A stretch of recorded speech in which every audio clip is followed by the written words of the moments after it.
BJP Congress और बाकी राजनीतिक पार्टियों से अलग क्यों है। विपक्षी पार्टियों के नेता, बड़े बड़े राजनीतिक विश्लेषक और यहां तक कि मीडिया भी जब यही मानकर चल रहा था कि राजस्थान में भजनलाल शर्मा को मुख्यमंत्री बनाने से वसुंधरा राजे बगावत कर देंगी और भजनलाल शर्मा को वसुंधरा राजे का आशीर्वाद कभी नहीं मिलेगा, वसुंधरा राजे उन्हें कभी स्वीकार नहीं करेंगी, तब ऐसे में वसुंधरा राजे और भजनलाल शर्मा की इन तस्वीरों ने हर किसी को आज हैरान कर दिया है। आज की जो तस्वीरें हैं जरा देखिए, अलग ही तस्वीरें हैं। आज कई बार कहते हैं राजनीति में एक दिन भी एक युग के बराबर होता है और ये ऐसा लगता है नया युग शुरू हो रहा है। आज जब शपथ ग्रहण समारोह के बाद भजनलाल शर्मा ने मुख्यमंत्री पद का कार्यभार संभाला तो इस दौरान वसुंधरा राजे ने उन्हें दिल खोलकर आशीर्वाद भी दिया, उनका मुंह भी मीठा कराया और उन्हें राजस्थान का मुख्यमंत्री बनने पर खुलकर बधाई दी। आज वसुंधरा राजे का चेहरा लटका हुआ नहीं था, आज वो दुखी नहीं थी, आज उनकी आंखों में आंसू नहीं थे, आज वो मुस्कुरा रही थी, आज उनके चेहरे पर रौनक थी। सोचिए, जो वसुंधरा राजे मुख्यमंत्री पद के लिए भजनलाल शर्मा के नाम की घोषणा करते समय क्रोधित दिख रही थी, निराश दिख रही थी, वही वसुंधरा राजे आज भजनलाल शर्मा को मुख्यमंत्री की कुर्सी पर देखकर मुस्कुरा भी रही थी और अपनी खुशी का खुलकर इजहार भी कर रही थी। ऐसा लगता है कि उस दिन जो झटका था, जो शौक था, वो बिल्कुल नया नया था। वसुंधरा राजे को सोचने का भी समय नहीं मिला होगा और इसलिए जो उनका पहला रिएक्शन था वही सबसे ईमानदारी से उनके चेहरे पर आ गया। लेकिन अब वो संभल चुकी हैं और इससे आप ये समझ सकते हैं कि बीजेपी में कोई भी नेता पार्टी से बड़ा बन नहीं सकता और जब पार्टी कोई फैसला लेती है तो बड़े से बड़े नेता को भी उस फैसले को आखिरकार खुशी खुशी मुस्कुराते हुए मानना ही पड़ता है, क्योंकि ये अब पुरानी बीजेपी नहीं है, ये नरेंद्र मोदी और अमित शाह की बीजेपी है, जहां पर किसी के लिए भी बगावत करना आसान नहीं है। जबकि कांग्रेस और बाकी राजनीतिक पार्टियों में ऐसा नहीं दिखता, क्योंकि इन पार्टियों में परिवार और नेता पार्टी से भी अक्सर बड़े होते हैं।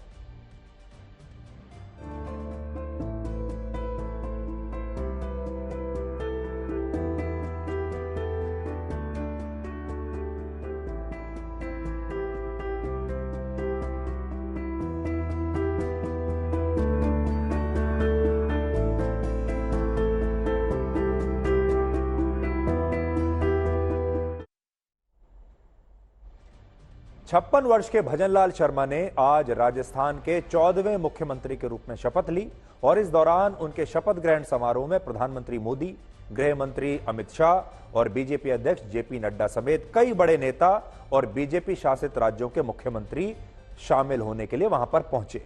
भजनलाल शर्मा के साथ दिया कुमारी और प्रेमचंद बैरवा ने भी आज उप मुख्यमंत्री पद की शपथ ली।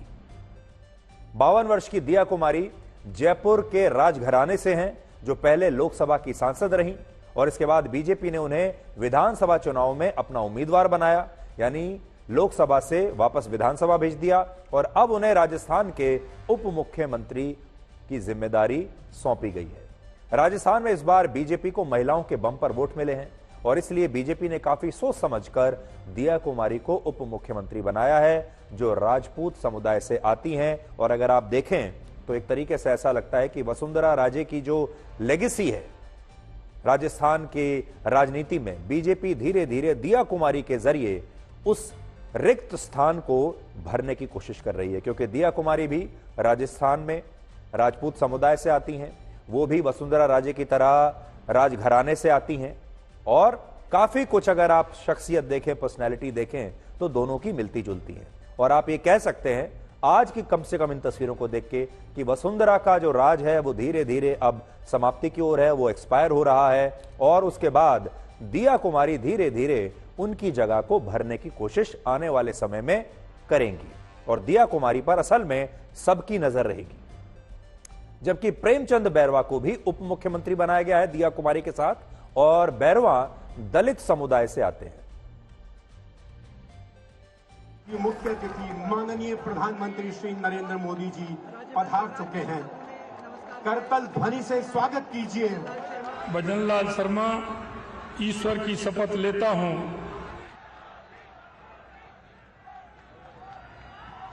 मैं दिया कुमारी ईश्वर की शपथ लेती हूँ।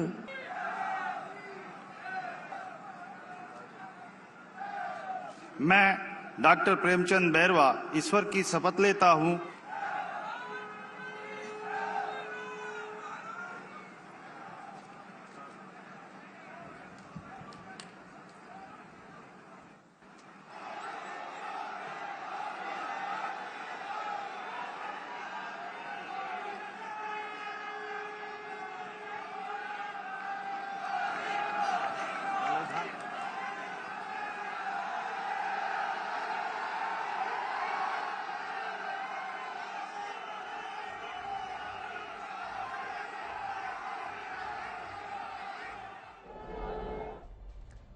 और देखिए, दिलचस्प बात यह है कि आज भजनलाल शर्मा ने मुख्यमंत्री पद की शपथ ली। राजस्थान के मुख्यमंत्री आज वो बन गए और आज ही उनका जन्मदिन भी है।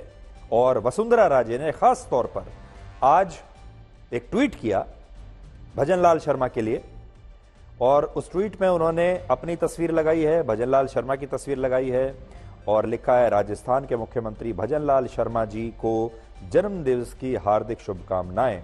राजस्थान के माननीय मुख्यमंत्री श्री भजनलाल शर्मा जी को जन्मदिन की हार्दिक शुभकामनाएं। आप सदैव स्वस्थ एवं प्रसन्न रहें तथा ईश्वर से दीर्घायु का आशीर्वाद पाकर प्रदेश की उन्नति एवं खुशहाली को गति दें, ऐसी मेरी कामना है।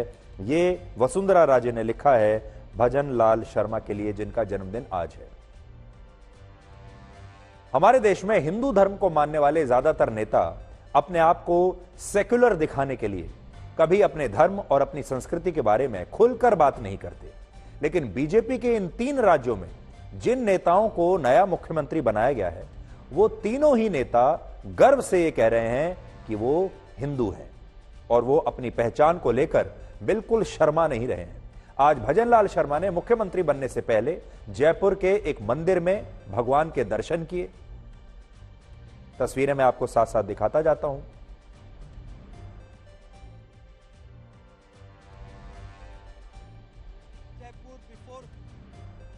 इसके बाद वो एक गौशाला पहुंचे जहां उन्होंने गायों की पूजा की और गौ सेवा की।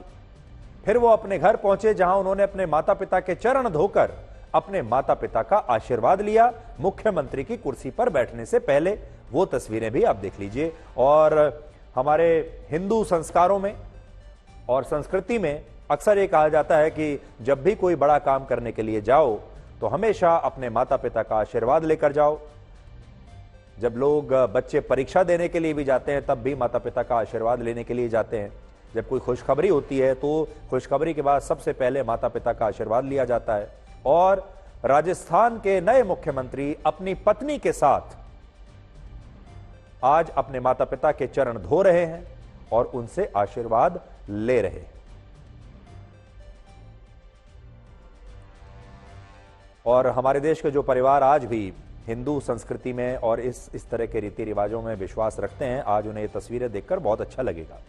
अब सोचिए, आज के युग में जब सफल होने के बाद लोग अपने माता पिता के योगदान को भूल ही जाते हैं, तब ऐसे में भजनलाल शर्मा ने अपने माता पिता के चरण धोकर यह बताया है कि भारत की मूल संस्कृति ये है जिसमें माता पिता को ईश्वर के बराबर दर्जा दिया गया है।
इससे पहले छत्तीसगढ़ के मुख्यमंत्री विष्णुदेव साय ने भी शपथ लेने से पहले अपने घर पर साधु संतों के साथ यज्ञ किया और उन्होंने रायपुर में भगवान जगन्नाथ के मंदिर में जाकर भी वहां दर्शन किए। उनकी तस्वीरें भी आप देख सकते हैं। और इसके बाद उन्होंने शपथ ग्रहण से पहले अपने माता पिता का भी आशीर्वाद लिया। अब देखिए, इसी तरह मोहन यादव ने भी मध्य प्रदेश का मुख्यमंत्री बनने से पहले उज्जैन के महाकाल मंदिर में पूजा अर्चना की और शपथ लेने के बाद उन्होंने मुख्यमंत्री के दफ्तर में भी हवन करवाया, पूजा करवाई। और इससे आप समझ सकते हैं कि इन तीनों राज्यों में बीजेपी ने जिन नेताओं को मुख्यमंत्री बनाया है, उन्हें अपने हिंदू होने पर कोई शर्मिंदगी नहीं है, बल्कि ये नेता गर्व से खुद को हिंदू बताते हैं और भारत की सनातन संस्कृति का भी प्रचार कर रहे हैं। अब ये काम कैसा करेंगे, मुख्यमंत्री के रूप में इनका प्रशासन कैसा होगा, ये तो आने वाले समय में उस प्रदेश के लोग तय करेंगे। लेकिन फिलहाल जो शपथ लेने के समय जो तस्वीरें दिखाई दी, वो आपको हमने आज आपके सामने रखी है।